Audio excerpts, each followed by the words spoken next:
할렐루야. 7월 29일 화요일 새벽 기도를 시작하겠습니다. 사도신경으로 우리의 신앙을 고백합니다. 나는 전능하신 아버지 하나님 천지의 창조주를 믿습니다. 나는 그의 유일하신 아들 우리 주 예수 그리스도를 믿습니다. 그는 성령으로 잉태되어 동정녀 마리아에게 선하시고 본디오 빌라도에게 고난을 받아 십자가에 못 박혀 죽으시고 장사된 지 사흘 만에 죽은 자 가운데서 다시 살아나셨으며 하늘에 오르시어 전능하신 아버지 하나님 우편에 앉아 계시다가 거기로부터 살아있는 자와 죽은 자를 심판하러 오십니다. 나는 성령을 믿으며 거룩한 공교회와 성도의 교제와 죄를 용서받는 것과 몸의 부활과 영생을 믿습니다. 아멘. 찬송가 290장 찬양하시겠습니다. 찬송가 290장 찬양하시겠습니다.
주신 하나님 말씀은 구약성경 에스겔서 9장 1절에서 11절까지 말씀입니다. 에스겔서 9장 1절에서 11절까지 말씀입니다. 다 찾으신 줄 알고 저 여러분들이 한 절씩 교도하겠습니다. 또 그가 큰 소리로 내게 외쳐 이르시되 이 성읍을 관할하는 자들이 각기 죽이는 무기를 손에 들고 나오게 하라 하시더라. 네온이 6사람이 북향한 윗문길로부터 오는데 각 사람의 손에 죽이는 무기를 잡아왔고 그 중에 한 사람은 가는 베옷을 입고 허리에 서기관의 먹그릇을 찼더라. 그들이 들어와서 놋제단 곁에 서더라. 그룹에 머물러 있던 이스라엘 하나님의 영광이 성전 문지방에 이르더니 여호와께서 그 가는 베옷을 입고 서기관의 먹그릇을 찬 사람을 불러 여호와께서 이르시되 너는 이스라엘 성읍 중에 순행하여 그 가운데서 행하는 모든 가증한 일로 말미암아 탄식하며 우는 자의 이마에 표를 그리라 하시고 그들에 대하여 내게 이르시되 너희는 그를 따라 성읍 중에 다니며 불쌍히 여기지 말며 긍휼히 베풀지 말고 쳐서 늙은 자와 젊은 자와 처녀와 어린이와 여자를 다 죽이되 이마에 표 있는 자에게는 가까이 하지 말라. 내 성소에서 시작할지니라 하시매 그들이 성전 앞에 있는 늙은 자들로부터 시작하니라. 그가 또 그들에게 이르시되 너희는 성전을 더럽혀 시체로 그 모든 뜰에 채우라. 너희는 나가라 하시매 그들이 나가서 성읍 중에서 치더라. 그들이 칠 때 내가 홀로 있었는지라 엎드려 부르짖어 이르되 아하 주 여호와여 예루살렘을 향하여 분노를 쏟으시오니 이스라엘 남은 자를 모두 멸하려 하시나이까. 그가 내게 이르시되 이스라엘과 유다 족속의 죄악이 심히 중하여 그 땅에 피가 가득하며 그 성읍에 불법이 찼나니 이는 그들이 이르기를 여호와께서 이 땅을 버리셨으므로 여호와께서 보지 아니하신다 함이라. 그러므로 내가 그들을 불쌍히 여기지 아니하며 긍휼을 베풀지 아니하고 그들의 행위대로 그들의 머리에 갚으리라 하시더라. 함께 읽습니다. 보라 가는 베옷을 입고 허리에 먹그릇을 찬 사람이 공명하여 이르되 주께서 내게 명령하신 대로 내가 준행하였나이다 하더라. 아멘. 네, 할렐루야. 네, 오늘도 새날을 주셨습니다. 주님께서 은혜와 평강으로 함께해 주시기를 축복합니다. 네, 계속해서 이제 에스겔이 환상을 보는 거죠. 환상 중에 그발강가에 있는 에스겔을 하나님이 이끌어서 예루살렘으로 데려가셔서 어제 본문에 보면 예루살렘에 온통 우상 숭배하는 사람들이 가득하다. 백성의 장로, 지도자들부터 시작해서 여인들은 애곡하고 남자들은 태양신을 숭배하고 결국 하나님이 성전을 떠나실 수밖에 없는 이유가 내 백성이 나를 버렸다라는 거죠. 오늘은 이제 그 백성에 대한 심판을 예언하라는 거예요. 9절에 보면 큰 소리가 들리는데 이 성읍을 관할하는 자들을 나오라. 7사람이 나옵니다. 6사람들은 무기를 들고 나오고 한 사람은 가는 베옷을 입고 허리에 서기관의 먹그릇을 차고 나옵니다. 이 사람들이라기보다는 천사들이고요. 여기 보면 그 성읍을 관할하는 사람들, 관할하는 자들 이렇게 말을 하는데 원문에 보면 집행관들이라는 뜻입니다. 집행관들. 여러분 집행관들은 어떤 사람들입니까? 사형 집행관들이라고 부르죠. 또 어떤 짐들을 몰수할 때 이런 사람들을 집행관들이라고 그러죠. 집달리라고 그러잖아요. 집행관들. 그러니까 하나님의 명령을 따라 심판을 집행하는 천사들이 7명이 내려와서 한 사람은 가는 데요 정결함을 상징하는데 이 천사는 이 서기관의 먹그릇을 가졌다. 뭔가를 표시하는 사람이고 나머지 6천사는 살상 무기를 가졌다. 심판하는 천사들이라는 거예요. 3절에 보면 하나님의 영광이 성전 문지방에서 이렇게 말씀합니다. 베옷을 입고 서기관의 먹그릇을 가진 사람에게 예루살렘을 두루 다니면서 그 가증한 일로 말미암아 탄식하며 우는 자의 이마에 표를 그리라. 그러니까 이 우상 숭배와 하나님을 떠난 이런 것에 대해서 하나님의 마음으로 슬퍼하는 사람들의 이마에는 표를 표시하라는 거예요. 그리고 나머지 6명의 집행관들은 그 이마에 표가 없는 자들을 다니면서 칼로 치라는 거예요. 긍휼을 베풀지 말고 불쌍히 여기지 말고 6절에 보면 늙은 자나 젊은 자나 뭐 여자나 어린이나 뭐 처녀나 이런 거 가리지 말고 불쌍히 여기지 말고 치는데 6절에 보면 성전 앞에 있는 늙은 자들부터 치라라는 거예요. 그러니까 이 이마에 하나님의 그 마음으로 이스라엘을 향하여 탄식하며 우는 자, 이 사람들을 제외하고는 다 쉽게 얘기하면 심판하라라는 것이죠. 그 이제 이 이마에 표 있는 자를 요한계시록에서는 14만 4천 명이라고 하는데, 이게 이제 신천지에서 말하는 14만 4천 명이 구원받은 사람들이라는 겁니다. 근데 이게 해석을 잘못한 거예요. 이거는 에스겔 시대의 하나님의 심판을 위하여 그냥 12지파의 그 12 곱하기 이제 세상 만수죠. 이 만이라는 숫자를 곱한 거예요. 12 곱하기 만이면 12,000명이고 이것을 또 12지파에서 14만 4천 명이 상징적인 것이지 딱 14만 4천 명만 이마에 표를 그리라는 게 아니라 하나님께서 택하신 남겨둔 자들의 어떤 숫자의 상징으로서 12지파의 어떤 14만 4천 명이 있다, 이런 의미거든요. 근데 이제 이걸 요한계시록에 있는 24만 4천 명과 에스겔서 이거를 연결시켜서 이마에 표를 받지 않은 14만 4천 명은 구원을 받지 못한다, 빨리 구원받아야 된다, 이러면서 이 사람들이 포교 활동을 하는데, 그럼 신천지가 14만 4천 명이 훨씬 넘었거든요. 뭐 어느 지역에서만 10만 명 이상 있다 그러는데, 그러면 그건 어떻게 되는 거예요? 그런데 그 이제 성경을 잘못 해석했고 왜곡했고 자기들의 원하는 방법대로 짜집게 했다는 거예요. 요한계시록에 보면 이 심판의 말씀을 빼는 자는 그는 생명의 책에서 뺄 것이고 더하는 자는 그에게 심판을 더하리라 말씀을 하셔요.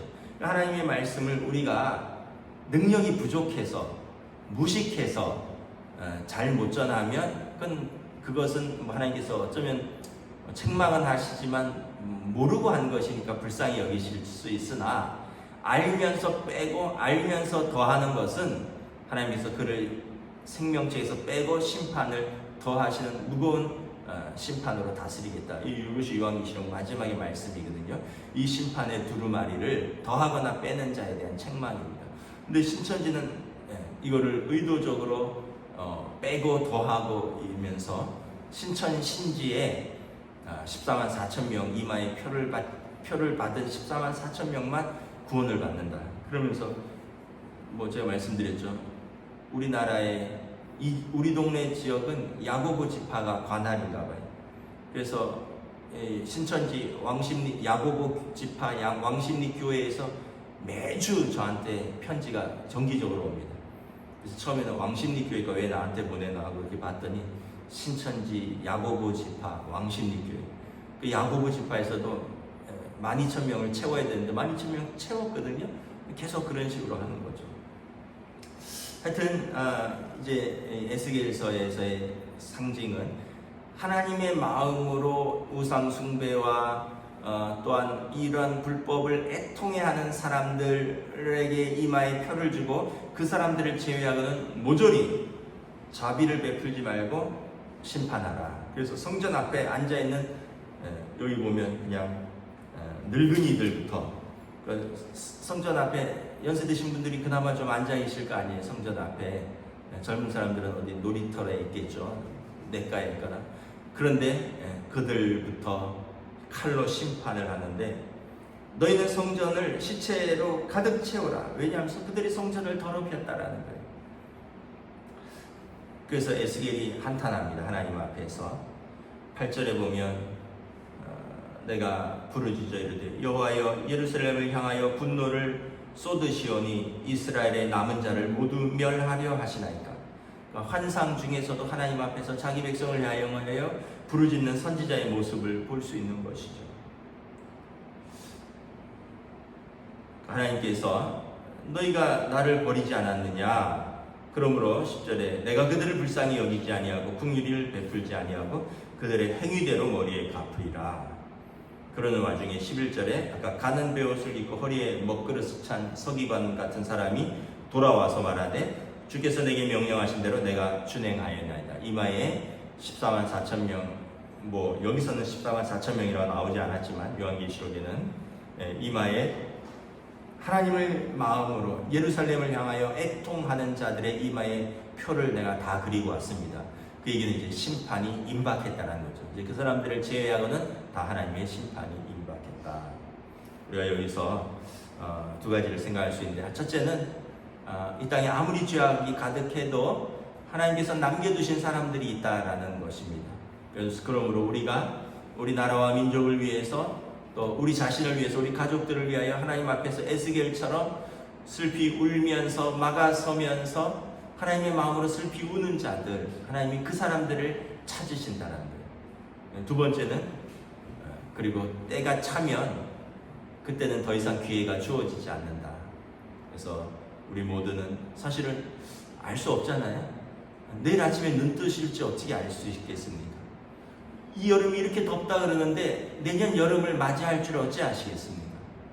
우리는 지금 기회가 주어진 오늘 하나님 앞에서 하나님의 심판이 언제 올지 모르거든요. 개인적으로 하나님 앞에 언제 설지 모르고 역사적으로 또 하나님의 심판이 언제 올지 모르는데 우리는 항상 두려움과 떨림 가운데 구원받은 자로서 사는 것이 우리의 성도의 삶이라는 것을 다시 한번 고백합니다. 기도하겠습니다. 하나님의 은혜를 감사합니다.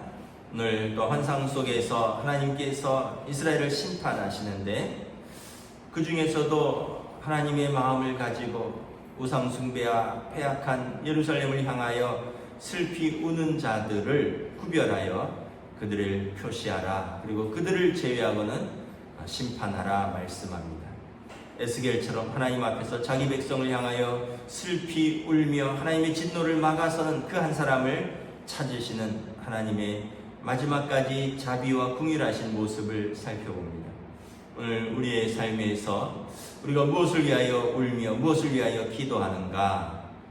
우리의 구원을 뿐만 아니라 우리의 가족들을 위하여 또 이 나라와 이 민족을 위하여 이 땅의 백성들을 위하여 하나님의 긍휼과 자비하심을 위하여 우리가 주님의 마음으로 울며 기도할 수 있는 저희들의 믿음을 더하여 주시옵소서. 감사를 드리오며 우리 주 예수 그리스도의 이름으로 기도드리옵나이다. 아멘. 하늘에 계신 우리 아버지, 아버지의 이름을 거룩하게 하시며 아버지의 나라가 오게 하시며 아버지의 뜻이 하늘에서와 같이 땅에서도 이루어지게 하소서. 오늘 우리에게 일용할 양식을 주시고 우리가 우리에게 잘못한 사람을 용서하여 준 것 같이 우리 죄를 용서하여 주시고 우리를 시험에 빠지지 않게 하시고 악에서 구하소서. 나라와 권능과 영광이 영원히 아버지의 것입니다. 아멘.